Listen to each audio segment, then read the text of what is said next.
다른 사람들이 일반적으로 생각하는 좋은 집, 좋은 거주지의 조건이 나와 꼭 안 맞을 수 있겠구나. 이것만으로도 저는 제 삶의 질이 많이 개선되었다고 느꼈어요. 안녕하세요. 한민규입니다.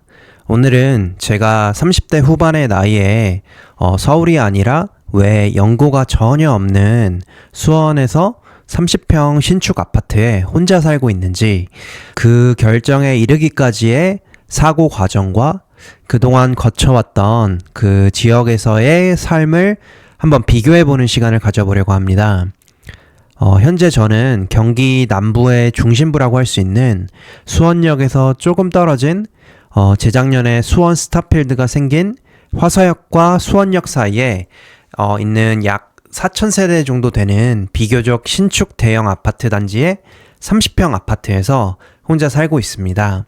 여기 온 지는 곧 3년이 되고요.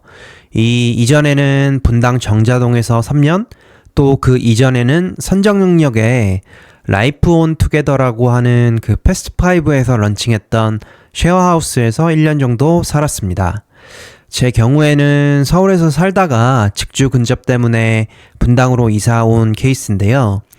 서울 강남에서 이제 판교 테크노밸리로 이직을 했었기 때문에 의외로 정자동이 동네가 잘 알려진 것에 비해서 가격이 꽤 괜찮았어요.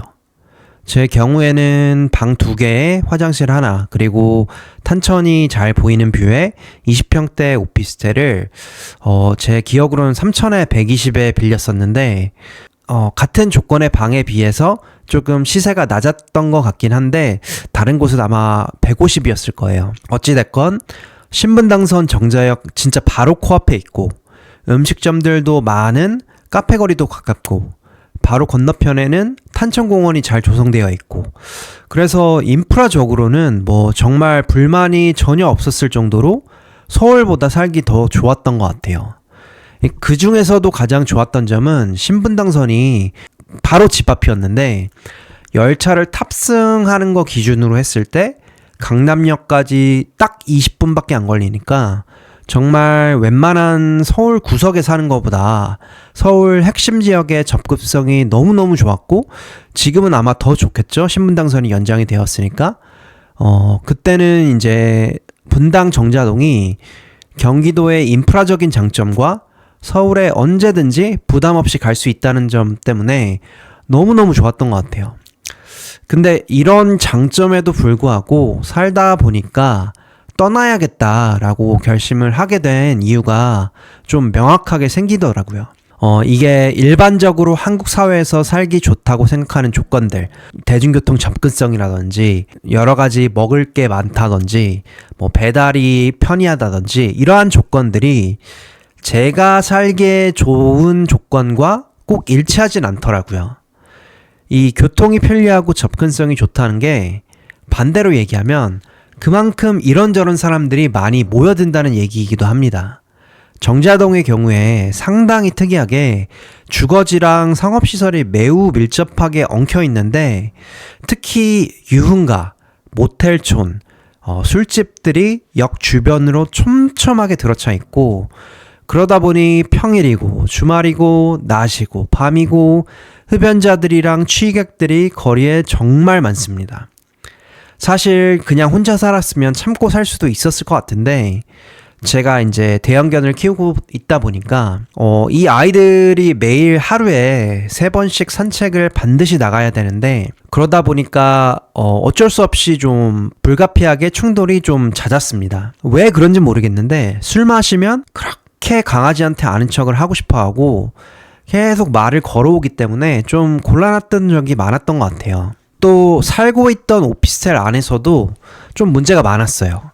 접근성이 좋다 보니까 온갖 부류의 사람들이 모여서 살았고, 그 안에는 OP라고 불리는 성매매 업소들부터 요가, 필라테스, 속눈썹, 별의별 상업시설들이 다 영업 중이었기 때문에 온갖 잡상인들, 또 소란을 피우는 사람들이 많았습니다. 흡연하지 않아야 할 곳에서 흡연하는 사람들도 너무 많았고요. 개를 싫어한다고 난리를 치던 사람들도 많이 있었습니다. 저도 성격이 뭐 이렇게 그냥 참고 넘기는 스타일이 아니다 보니까 단순한 마찰에서 끝나지 않고 경찰 부르고 고소에 고발까지 가고 그런 경우들이 생기다 보니까 그게 한 3년 정도 살다 보니까 정신적 피로감이 극에 달했던 것 같아요. 그래서 이때 느꼈던 게 다른 사람들이 일반적으로 생각하는 좋은 집, 좋은 거주지의 조건이 나와 꼭 안 맞을 수 있겠구나. 그런 거를 그냥 무지성으로 따라가는 게 아니라 나라는 사람이 어디에서 살아야지, 어떤 조건의 주거지에서 살아야지 행복한지, 내가 안정감을 느낄 수 있을지에 대해서 깊이 고민을 해봐야 되겠구나. 이런 점에 대해서 좀 더 느끼게 된 것 같아요. 제가 첫 번째로 고려했던 대안은 단독주택이었어요. 아무래도 강아지를 키우고 있는 분이라면 무조건 한 번씩은 고려를 해볼 텐데 사실 한국에서 단독주택 사는 게 정말 쉬운 결정이 아니에요.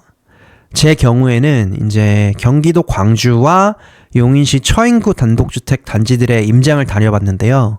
집 가격이나 황금성 이런 경제적인 문제를 차치하고라도 대부분의 경우에는 지역이 난개발이 되어 있어가지고 그 주택 문만 나가면 차량 통행이 잦은 위험한 도로들에 둘러싸여 있거나 인구 밀집도가 너무 낮아서 가까운 곳에 공원이나 이런 산책할 만한 그런 곳이 없거나 언덕이나 가파른 경사 위에 집들이 위치해 있다 보니까 겨울에는 이게 차량을 갖고 다니기가 굉장히 애로사항이 많겠다라는 점이 좀 뻔히 눈에 보이더라고요.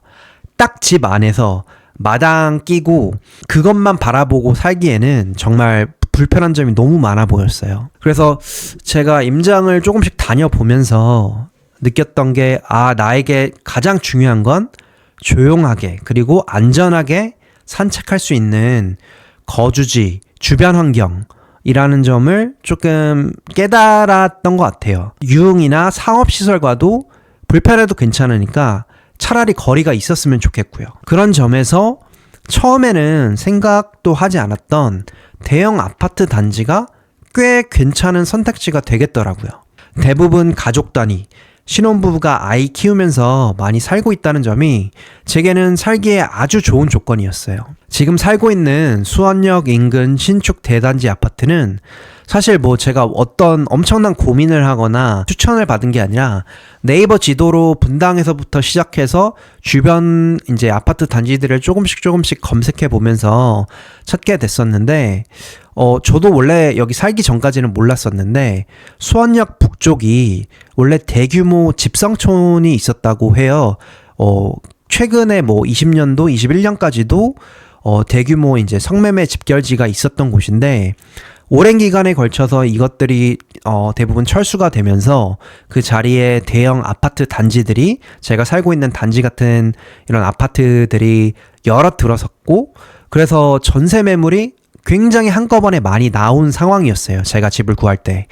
그래서 층수라던가 남향, 북향 이런 방향이라던가 이런 조건들도 좀 골라서 들어올 수 있었고 전세가도 꽤 합리적이었어요.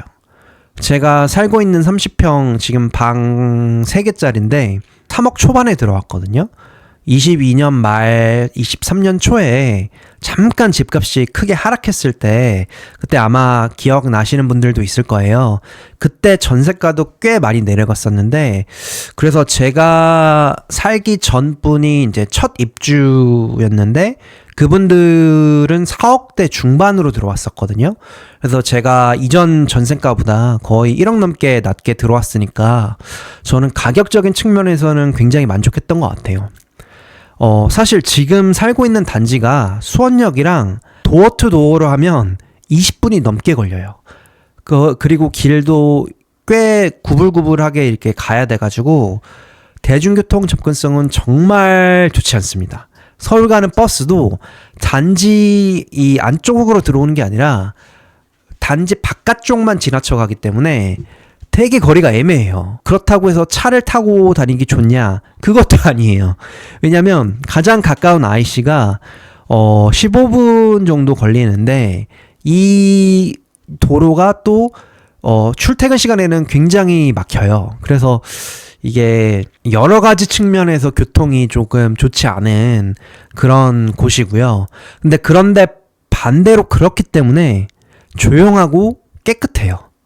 담배 피고 술 마시면서 떼거지로 몰려다닌 사람들이 거의 없어요. 또 신축 아파트니까 차의 대부분의 경우에는 이제 지하로만 다니고 산책로가 넓게 조성되어 있고 조경도 잘 되어 있기 때문에 단지 내에서 계절감을 느끼며 조용히 산책하기에는 정말 좋습니다.